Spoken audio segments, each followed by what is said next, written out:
qué sé ¿Querés yo. vos? Sí. Bueno, yo soy Charo, conocida por Charo, pero mi nombre es Carolina Golder. Empecé en el GAC cuando tenía, no me acuerdo, tendría que hacer la cuenta, pero creo que 22 o 23, o sea, algo así. Empecé 2 semanas después que empezó, pero yo me digo que soy desde el principio, pero 2 semanas exactamente después. El GAC empezó el 20 de abril, yo ingresé a las 2 semanas, estaba de viaje, estaba perdida en Chile. Estudié Bellas Artes, ahí es donde las conozco a mis compañeras. Estudié Bellas Artes, soy docente en la escuela secundaria, también en la UNA, en el Instituto Vocacional de Arte en el Labardén, y trabajo acá en la Exesma desde el año 2010. Mi nombre es Lorena Fabricia Bossi, yo soy integrante del GAC desde el inicio, igual que Caro. Allá por el 20 de abril de 1997 decidimos juntarnos con compañeras que éramos de la Escuela de Bellas Artes Prilidiano Pueyrredón en ese entonces, hoy UNA, Universidad Nacional de las Artes. Y un poco nuestras historias nos fueron encontrando en esto que era hacer arte, pero en la calle. Mi hermana también es integrante del GAC, es Vanessa Bossi, y ella participa en el GAC desde sus 19 años, es mi hermana menor, es la fotógrafa y archivista del GAC. Entonces, bueno, el GAC son mis hermanas, siempre fueron mis hermanas. Charo es mi hermana, Mariana, Fernanda, Mane, biológicas o no biológicas, somos un colectivo integrado íntegramente por mujeres y siempre tuvo esa impronta femenina porque fue orgánicamente sostenido por nosotras, de alguna manera, ¿no? Y por esa energía que entre nosotras se daba de hermandad, de sororidad, de compañerismo, en un contexto bastante hostil para que las mujeres se junten y tengan esa cabeza de juntarse entre ellas para poder producir, desde discursos que eran bastante del ámbito de los varones, como son la militancia, el arte político, las artes visuales en general, en una década que es la década del 90, ¿no? Donde surge el colectivo. En sus inicios el GAC, Memoria empezó un poquito después, porque en sus inicios la conjunción era más que era arte y calle, arte y espacio público.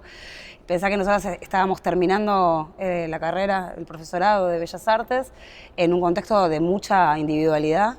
Lo que conocíamos de experiencias artísticas en la Argentina o bueno, en algunos lugares más de Latinoamérica, no tanto del mundo, tenía que ver con cosas muy de galería, muy de espacio privado, muy chiquito. También en el marco de una ley, que fue la Ley Federal de Educación, que a nosotras nos involucraba de lleno porque nuestro título era ser docentes. Y ahí fue que en los inicios del GAC, con toda esa impronta de un disgusto enorme, una reacción a este modo de hacer arte, se junta con el espacio público y con la carpa docente que se instala en el Congreso en el 97. Entonces, ahí que nosotras ya estábamos trabajando como colectivo, nuestros primeros trabajos tenían que ver con justamente evidenciar el reclamo docente, y para eso en ese momento éramos un grupo muy grande, muy heterogéneo, dinámico, también no era un grupo que éramos siempre las mismas, que como propuesta tuvimos hacer murales, pero que tenía que ver con evidenciar la lucha docente. La primera instancia desde el grupo fue salir por salir, ¿no? Salir por evidenciar y dar a conocer la lucha docente, pero también con una necesidad de salir con algo al espacio público. Y de alguna manera también en esa época había todo el arte más alternativo, ¿no? También tenía que ver con las fiestas. Nosotras exponíamos en fiestas, había performance. Bueno, toda la década del 80, de los 90 estuvo signada por el arte público, la esfera de la fiesta, de las galerías como fiesta, galerías alternativas, espacios nuevos, y en una efervescencia de la juventud donde lo que querés hacer es reunirte con tus pares para festejar, para producir, para abrir, ¿sí?, los mundos. Era era muy común eso, y nosotras ya veníamos de experiencias individuales transitando esos lugares, ¿no? Esos lugares muy precarios, es poner una noche en cemento, no sé, o hacer en una fiesta, de una fiesta otra cosa. Y bueno, el gag surge en ese contexto, ¿no?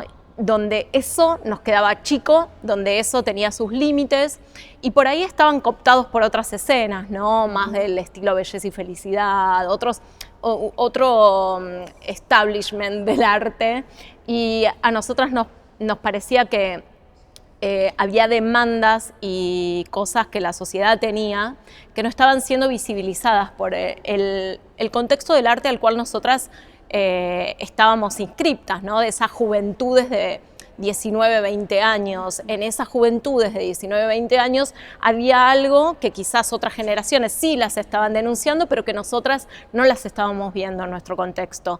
Y desde ese primer día nosotras ya teníamos una idea de que queríamos hacer murales todos los domingos, que nos queríamos juntar, que el evento era juntarse, que el evento era reunirse, que el evento era comer todas antes, preparar el material para salir, hacer un boceto del mural. Toda esa liturgia, toda esa cuestión amorosa y creativa de juntarse con otros, bueno, fue el impulso del colectivo. Sí. Retomando lo que vos preguntabas en relación a lo artístico, un proyecto que fue paralelo, que no fue muy largo en el tiempo, pero para mí fue muy importante y muy identitario a este sentimiento que está contando Lore, fue uno que se llamaba Galería Callejera, que era convocar amigos y amigas y amigues de la Pueyrredón a que traigan producción en papel sulfito, en un papel, y elegir algunos lugares donde en la ciudad de Buenos Aires hay como no hay mucho espacio donde hay publicidad, y armar la galería callejera, armar una vernizaje, o sea, usar esos términos como para ironizar. Y otro proyecto también que no es tan conocido, pero también es identitario, es tomar los carteles viejos, los verdes que tienen el circulito del escudo, y trabajar con retratos. Entonces hacíamos retratos de ese tamaño y los colocábamos como bueno, el arte también está acá, y aparte, claro. Fíjate que ahí éramos un grupo, pero cada una traía una producción propia, como jugar un poco también con esto de lo colectivo. Sí, y hacíamos una vernizaje con vino Claro. en la calle y tratábamos de vestirnos bien, pero ridículamente bien. Me acuerdo tus vestimentas con unas plumas, con unas cosas. Siempre fue muy divertido eso, y era como una parodia de los espacios museográficos o de galerías, y del pertenecer y no pertenecer. Si bien el GAC hoy es un colectivo conocido, todas nosotras somos... no tenemos nombres o no somos hijas de personas que están en el ambiente, entonces por ahí los accesos siempre fueron muy de una clase media o de un estilo de un tipo de personas, de un tipo de clase social que por ahí no accedía, o éramos la primera generación en interesarnos en estudiar arte, en producir, y tampoco sabíamos qué iba a ser de nosotras en ese contexto. No, era muy del encuentro, muy de la improvisación. La carpa docente, como vos decís, fue un símbolo muy importante por todo lo que tenga que ver con la lucha docente, y además por visibilizar lo que sea. Acordémonos que en los 90, o sea, lo que estaba todo tapado. No, me hace acordar un poco ahora, ¿no? Está todo como que no pasa nada. Poner esa carpa fue súper inteligente de parte de los docentes, porque es poner la carpa ahí en el centro de la cuestión. Y entonces eso me parece que vinculó mucho al GAC, más allá de la lucha, de lo político y lo ideológico, por lo irruptivo, por lo de estar ahí, ¿no? Como más allá de lo pensado intelectualmente, sino como una cuestión de algo que irrumpe en el espacio público. Primer símbolo. Después, a la brevedad, conocimos otra práctica que fue como también como un rajatabla, un parteaguas, que fueron los scratches, o sea, que recién comenzaban. Nosotros conocimos a la agrupación Hijos en febrero del año 98, ellos ya venían desde el 96, con ciertas dinámicas, como ciertos emergentes de scratch, y también ahí fue el scratch en sí mismo un símbolo súper importante y súper necesario también como generación, no solamente también como disruptivo como la carpa docente, pero sino también como generación porque tenían nuestra edad. Los movimientos antiglobalización a los que nos sumamos con diferentes estrategias, sí. Y ahí hay una batería antiglobalización del GAC que va desde banderas, encuestas, afiches, acciones performáticas, juegos del juego de la silla, bueno, miles de bastantes producciones que por ahí no son tan conocidas, que tiene que ver con los movimientos antiglobalización que son previos al 2001. Sí. Después en el estallido del 2001 también todas las placas de los caídos el 19 y 20 de diciembre en la calle, el haber juntado a los familiares, porque en un primer momento nosotras la primera placa del año 2001 la hacemos el 10 de enero, después de sucedido al 10 de enero, y la mantuvimos durante 2 años, todos los 20 de cada mes. Y de esa manera religamos a los familiares. Los familiares en un inicio no se conocían. Nosotras a través de la estrategia del Scratch, como ya conocíamos un montón de movimientos que se juntaban al Scratch, la Correpi, bueno, Cimeca, un montón de actores que ya trabajaban dentro del Scratch, poder tener ese conocimiento y aportarlo a las asambleas barriales, aportarlo a los familiares de los caídos el 19 y 20 de diciembre, no era solamente ser un colectivo que interviene de manera artística, es poner en circulación teléfonos, contactos, formas de hacer, dinámicas, herramientas asamblearias, todo un dispositivo que por ahí quien recién empieza en el año 2001 a formar parte de un reclamo no lo tiene, ¿no? Entonces, y aparte ahí en el 2001, más allá también de la cuestión de los caídos de 19 y 20, surgieron un montón de grupos artísticos con Arde Arte. Bueno, Argentina, ¿cómo? No, sí, Argentina Arde era en un principio, sí. Como colectivos de artistas que se empezaban a sumar como a ciertas como dinámicas. Indie media, bueno, cantidades de colectivos, gente muy joven también, de secundarios, que se acercaban al GAC, que venían a reuniones del GAC, o íbamos nosotras a las asambleas a hablar con las agrupaciones. No quiere decir que no, en esos grupos también había militantes, viejos militantes, que conocían prácticas y que las ponían en circulación anteriores al GAC, digo, militantes de los 70, de los 80, más tradicionales, o que venían de prácticas visuales también, más del lado de la gráfica, del afiche, que se ponían en cruce con nuestras herramientas, que por ahí eran más del simulacro, de la intervención, más conceptuales, como más de la guerrilla de la comunicación, ¿no? Que eran propios de los movimientos antiglobalización. Estamos situándonos en zapatismo, Seattle, 2004, 2006, Estados Unidos, contra los grupos contra el G8, todo lo que fue Carlo Giuliani, el atentado, el fallecimiento, el asesinato de Carlo Giuliani en Italia, previo al 2001. Todo eso, la placa de Carlo Giuliani. A Carlo Giuliani le hacen una placa en Italia. Después de ir muchas veces sus compañeros, yo leía el Corriere della Sera. Nosotras lo hablábamos italiano, eso, ¿entendés? Entonces, digo, las placas del 19 y 20 de diciembre tampoco nacen de un repollo, ¿sí? Las placas de los familiares desaparecidos que después se empezaron a hacer también nacen del GAC. Y las placas que hay en Sao Paulo el grupo 3 de febrero también nacen de las placas del GAC, pero las placas del GAC nacen de otros lados también. Digo, como que el movimiento se va retroalimentando y es muy larga la historia. Y hay imaginarios y cosas que se han hecho que nosotras desconocemos y que también nuestras prácticas se basan en eso. Digo, no es toda una superposición de prácticas y de saberes que se van transmitiendo generación a generación y que tienen que ver con un repertorio de luchas, ¿no? De cómo llevar la lucha a la calle. Entonces, dentro de esas asambleas también había compañeros, compañeras peronistas o ex detenidos desaparecidos o gente que militó en los 80, que formaba parte de ese repertorio, ¿no? Del cual nosotras nos contaminábamos. Sí. Y también con no solo los scratches, sino también con el señalamiento de espacios. Creo que el GAC es un colectivo que ha señalado espacios y ha trabajado mucho el mapeo, ¿no? Otra de las vertientes de trabajo del colectivo, que fue el primer colectivo que hizo un mapeo, ¿sí?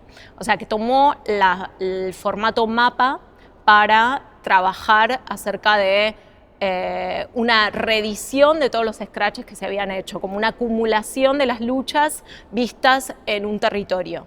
Y creo que ahí se da algo muy interesante que tienen los mapeos, que es la superposición de tiempo y espacio, ¿no? Cómo se puede narrar en un espacio algo temporal, ¿no? De una manera muy clara y contundente para que el espectador ocasional, la espectadora pueda ver dónde vive en relación a tal o cual genocida, como, digo, ahí en los mapas de Aquí viven genocidas se despliega toda otra artillería del GAC que van a ser los mapeos.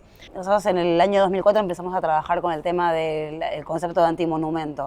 Sí. En relación a poder, esto que veníamos hablando antes de la historia, de los siglos de la historia, como que tiene que ver con, de vuelta, no tomar, o sea, que la última dictadura militar, que la habíamos trabajado tanto, poder referenciarlo con hitos que pasaron en nuestra historia. Y nosotros trabajamos muchísimo con la figura de Julio Argentino Roca, en un concepto que lo profundizamos muchísimo, que era el antimonumento, junto a otro colectivo de historiadores y otra... En ese momento estaba vivo Osvaldo Bayer, y él, para Osvaldo Bayer, Roca era su principal enemigo, uno de sus principales enemigos. Tiene un libro que se llama Historia de la Crueldad Argentina, en el que participamos, que está buenísimo ese libro, que pasó medio sin pena ni gloria, pero está bueno para poder unir, ¿no? Pasado, presente y futuro. Y con la figura de Roca hablar de, bueno, quiénes nos representan, a quiénes nombramos en las calles, quiénes tenemos como monumentos. Lo que hizo mucho, que floreció mucho en la época sobre todo de Néstor Kirchner, que es de revisar un poco la historia argentina y ver, ¿no? Me quedé pensando en qué es. Yo pienso igual que Lore, o sea, lo que veo en las marchas, las producciones visuales, todo me parece que está buenísimo. Todo me parece que está bueno, o sea, todo me parece que está bueno que esté. Hay como para mí hay un problema de cómo representar ciertas cuestiones que son... Antes hablábamos de evidenciar cosas que no estaban evidentes. O sea, a mí me parece que del 90 acá, obviamente, un cambio obvio es las redes y que todos tenemos acceso a todo el tiempo, ¿no?